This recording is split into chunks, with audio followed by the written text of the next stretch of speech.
as part of that defence, like they just conceded, I don't know, 3 to 4 scoreable frees is all they gave up to Derry in the whole match, and Derry maybe scored 2. So that's part of it. They have the system fairly well off, where that there's no needless fouling. I suppose you can't do that. Certainly can't do it against Kerry with Clifford and O'Shea coming forward. Obviously the ref plays a role in that too, but they'll be very happy with it. Absolutely, you're right. He would have been. I'd say he got his eyes open a little bit. It was his having managed the county under-20s for a year, I think, is all he had, and then straight into the senior job. So he came into it very quickly. So he was kind of learning on the job, and that was part of the learning. That there was what he had hoped to achieve, but what was achievable were slightly different. But we are seeing Galway attack with great flair and speed. In large chunks of most matches, and that's what he wanted to bring. Can you do it for 70, 80 minutes? No, you can't. You gotta have that core, that drop them back when you can see the ball. Kerry are doing it brilliantly this year. I think they've shipped maybe I think was 1 goal through the league maybe, and that might have been just their second goal there at the weekend. So they're very stingy at the back now too. And it's what's made. You have to do it. The big teams. We're looking at Dublins and Mayos and Tyrones. That's what's done. That's how you go to the finals and how you win championships. So he's come to it. It's taken 3 years of his reign, but it's come together quite well in this season. I think the most thing that I'd be happy with as well is that just the experience that they're getting. There was only 3 of those lads played in an All-Ireland semi-final before under Kevin Walsh, which was 18, 19.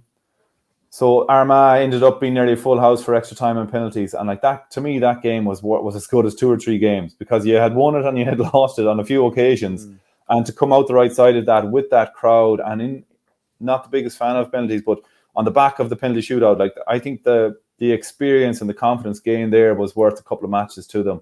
And then the last day, big crowd again. So they need that, because this Kerry team have more of those games under their belt, albeit they haven't been successful in a few years now, but they have had exposure to those games and All-Ireland finals in the last 4 or 5 years. So Galway need to clutch onto and use all those things to their benefit now for Sunday week.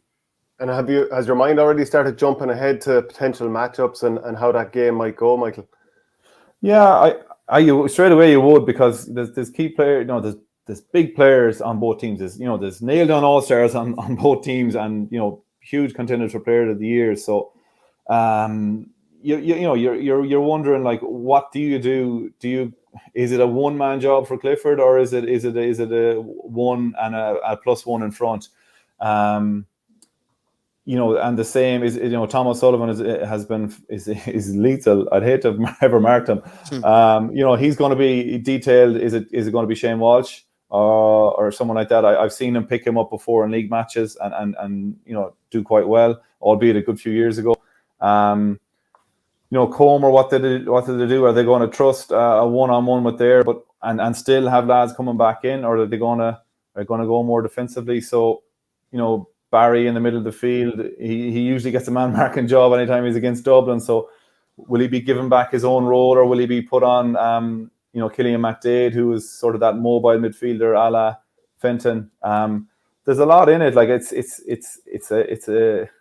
PhD in it, I'd say, if you wanted to go down that route. But I'm guessing I was thinking back to the Sigerson Cup final this year, and Sean Kelly and David Clifford were on opposite teams.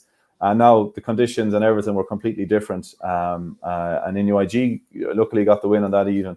But I don't think Sean was directly opposite Clifford in that match. I think he was maybe in around the back line, but moving forward. And I wouldn't say that he'd get that job of man marking David Clifford.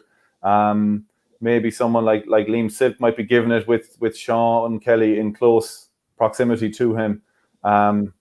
To cover off that space, because Sean Kelly back there, he's solid, but it's going forward is what he brings is one of his better attributes is the speed he can get up the field and how he can start counterattacks. is you know, he's in the full back line sort of by default. He could easily slot in, you know, at 6 or 8 as well. So I can't see that matchup happening. You know, there's a lot in it. There's a lot in it. For more exclusive content, go to patreon.com/OurGame.